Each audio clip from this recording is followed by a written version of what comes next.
अटल जी ने दी थी। इस सेकंड हाउस को कभी भी सेकेंडरी हाउस बनाने की गलती न करें।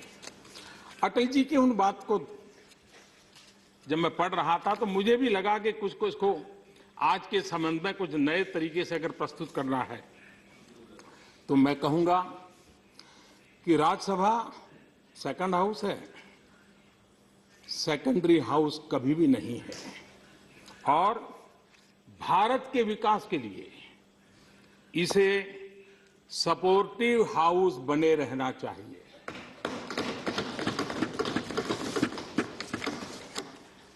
जब हमारी संसदीय प्रणाली के 50 साल हुए तब अटल जी का एक भाषण हुआ था संसदीय प्रणाली के 50 साल पर, और उस भाषण में बड़े कवि भाव से उन्होंने एक बात बताई थी। उन्होंने कहा था,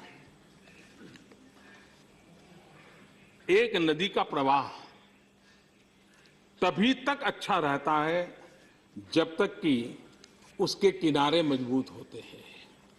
और उन्होंने कहा था कि भारत के संसदीय जो प्रवाह है वो हमारा जो लोकतांत्रिक प्रक्रिया है, एक किनारा लोकसभा है, दूसरा किनारा राज्यसभा है। ये दो मजबूत रहेंगे तभी जाकर के लोकतांत्रिक परंपराओं का प्रवाह बहुत ही सटीक तरीके से आगे बढ़ेगा।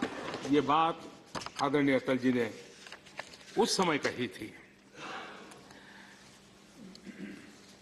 ये एक बात निश्चित है कि भारत फेडरल स्ट्रक्चर है, विविधताओं से भरा हुआ है, तब ये भी अनिवार्य शर्त है कि हमें राष्ट्रीय दृष्टिकोण से ओझल नहीं होना है।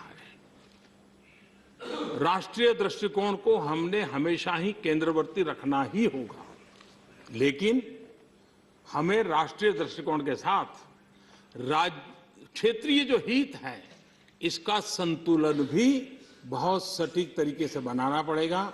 तभी जाकर के हम उस भाव को उस संतुलन के द्वारा आगे बढ़ा पाएंगे। और ये काम सबसे अच्छे ढंग से कहीं हो सकता है तो इस सदन में हो सकता है, यहाँ के माननीय सदस्यों के द्वारा हो सकता है, और मुझे विश्वास है कि वो काम करने में हम निरंतर प्रयासरत हैं।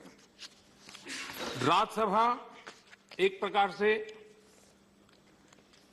चेक एंड बैलेंस का विचार उसके मूल सिद्धांतों के लिए बहुत ही महत्वपूर्ण है, लेकिन चेकिंग और क्लॉगिंग इसके बीच अंतर बनाए रखना बहुत आवश्यक होता है।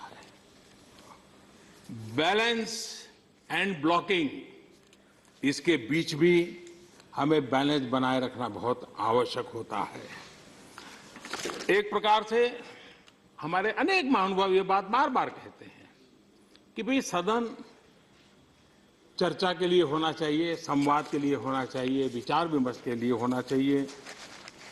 तीखे से तीखे स्वर में विवाद हो, कोई उससे नुकसान होने वाला नहीं है, लेकिन आवश्यक है कि रुकावटों के बजाय हम संवाद का रास्ता चुने। मैं आज हो सकता है मैं जिनका उल्लेख कर रहा हूं इसके सिवाय भी लोग होंगे, लेकिन मैं दो दलों का आज मैं उल्लेख करना चाहूंगा, एक एनसीपी और दूसरा बीजेडी।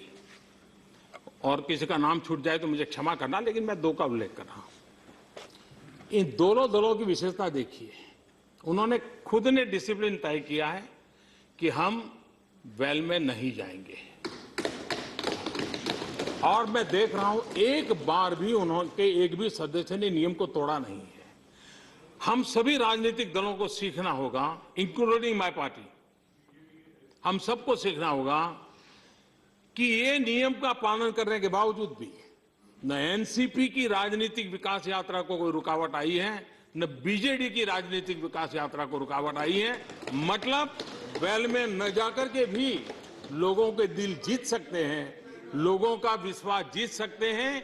ये और इसलिए मैं समझता हूं इंक्लूडिंग ट्रेजरी बेंच, हम लोगों ने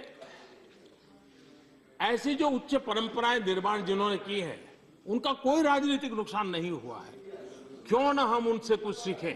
हमारे सामने मौजूद है और मैं चाहूंगा कि हम भी वहां बैठे थे तो हमने भी वो काम किया है।